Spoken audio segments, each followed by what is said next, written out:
Professor Gulati, this is not the first time this issue of middle class being kept happy for 300 rupees as a great example of onions that you gave versus a 4 lakh loss for a farmer, onion farmer.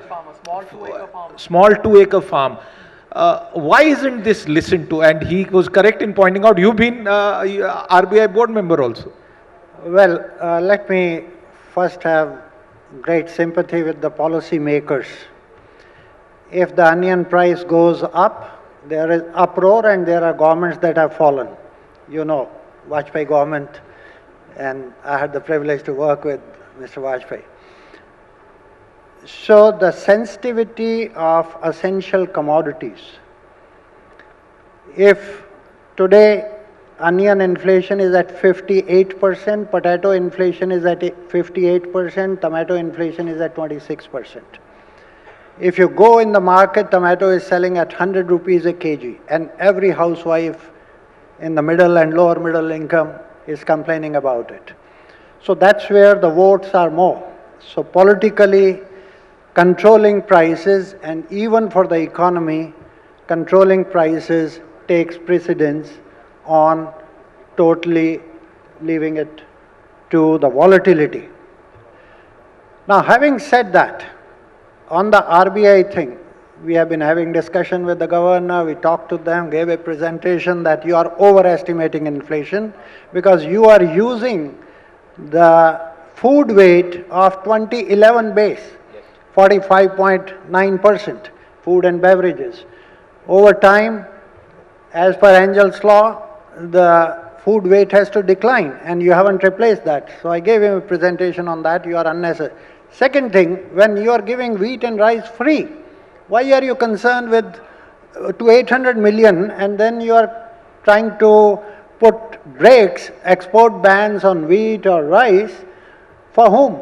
For you and me, who are buying everything at market prices? He gave the example of onion. Let me give you a bigger example.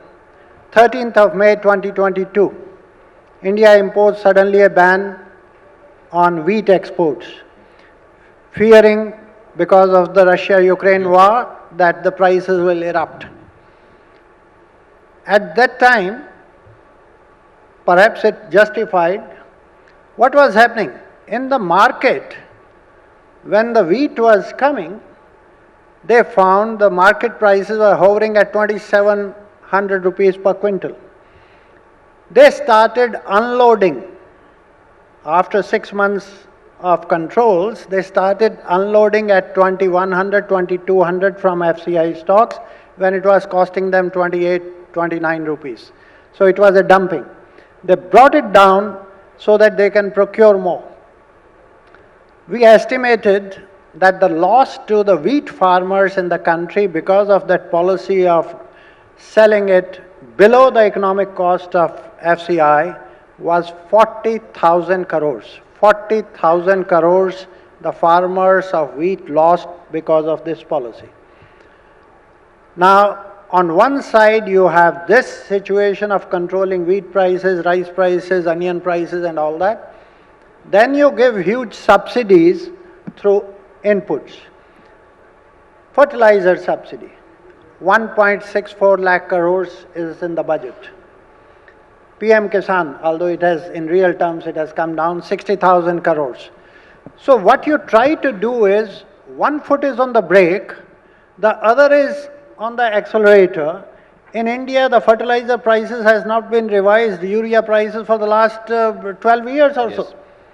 And it's a disaster because overuse of urea, the plant is not consuming more than 35% of urea, the granular urea, rest is going in the environment, creating nitrous oxide, which is 273 times the carbon dioxide. So you are subsidizing for creating poison in the country, the greenhouse gas emissions. It is crying for reforms, but politically, overall, let me conclude on that you are putting price controls on outputs of many commodities, but you are giving input subsidies. What is the net result of this? We worked for 2 years on this and analyzed the policies of all the governments for the last 20 years, from 2000 to 2022. That report is on the website of OECD. First time OECD included India. Indian farmer is net taxed. Let me underline that.